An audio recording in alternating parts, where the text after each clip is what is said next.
Jail तो jail ही है ना। 5 स्टार होटल में भी अगर आपको बंद कर दिया जाए, मैं उनके योगदान को नहीं नकार रहा हूं, लेकिन मैं सिर्फ तुलना कर रहा हूं, क्योंकि आज उनके वंशज वीर सावरकर को माफी वीर कहते हैं। इसलिए मैं कह रहा हूं कि अंतर देखिए कि क्रॉकरी की शिकायत करना, क्रॉकरी अच्छी आना चाहिए, हमारी ये चाय की जो टी प्लेट्स हो वो अच्छी होना चाहिए, और एक व्यक्ति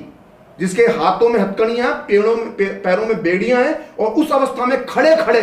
उसको शौच करनी पड़ रही है। कल्पना करके देखिए कि खड़े होकर शौच करना पड़ रही है, एक बैल की तरह जुटकर उसको 13 लीटर तेल निकालना पड़ रहा है एक दिन में,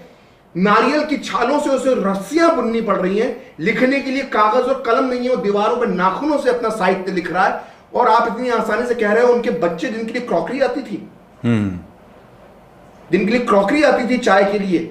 खराब वो बच्चे, उनके नाती और परपोते आज ये कह रहे हैं कि वो तो माफी वीर है। किस मुंह से कह रहे हो? लेकिन ये इस बात के लिए को संकेत करता है कि अगर प्रिंस आगा खान महल, मैं तो इधर बैठा हुआ हूं ना, हाँ। प्रिंस आगा खान महल है पुणे में, हाँ। ओपन है, म्यूजियम बना हुआ है, जा 50 रुपए का टिकट लगता है, जाके देख ले अंदर, इसमें गांधी जी बंद थे, बाथरूम जाके देख ले,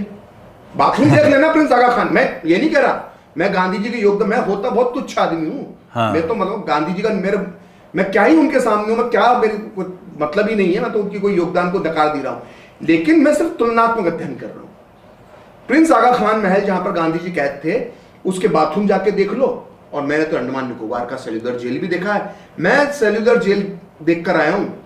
आज बहुत खूबसूरत बना दिया गया, उसमें गार्डन बना दिया गया, सब बना दिया गया है। मैं कहता हूं कि भारत को सब्सिडी देना चाहिए, जैसे एक समय में भारत एक हज यात्रा के लिए सब्सिडी देती थी ना, ऐसे अंडमान के सेल्यूलर जेल की यात्रा के लिए भारत को सब्सिडी देना चाहिए, और खासकर बच्चों को तो फ्री ऑफ कॉस्ट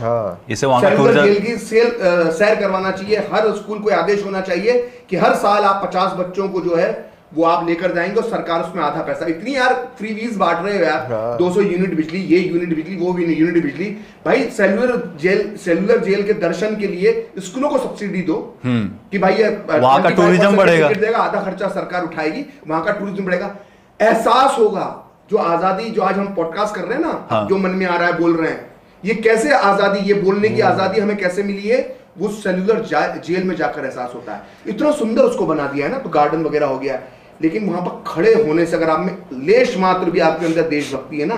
आपका शरीर में सिरहन होने लगती है,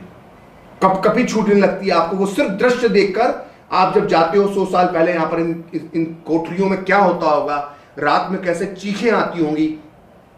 सावरकर को जिस कोठरी में बंद करके रखा गया था वो मैंने देखी है, मैंने हाँ। उसके दर्शन करने का मुझे सौभाग्य प्राप्त हुआ है। उस कोठरी के ठीक पास में फांसी घर था, और ये आज की तरह फांसी नहीं कि 15 साल में एक को फांसी होती थी, वहां पे रोज होती, हर 10 दिन 8 दिन में फांसी होती थी, हाँ। और फांसी के पहले जो जिसको फांसी दी जा रही होती थी तो चीखता था, चिल्लाता था, तो वो स्वर आपको जो सभी पॉलिटिकल प्रिजनर्स थे वहां पे जिनको फांसी, नहीं पॉलिटिकल भी थे और दूसरे प्रिजनर्स भी थे, क्रिमिनल्स भी आते थे। तो आप कल्पना कीजिए ना, मैं प्रिंस आगा खान महल के अंदर सजा भुगतने वाले गांधी जी को भी मैं गलत नहीं कह रहा, वो भी कैदी थे, जो किला नगर किला है उसको भी मैं गलत नहीं कह रहा, लेकिन जो व्यक्ति काला पानी में रहता है उसको भी दर्द को महसूस करो। दो उनके ऊपर आजीवन कारावास की सजा थी, उसकी मौकरी की जा रही है,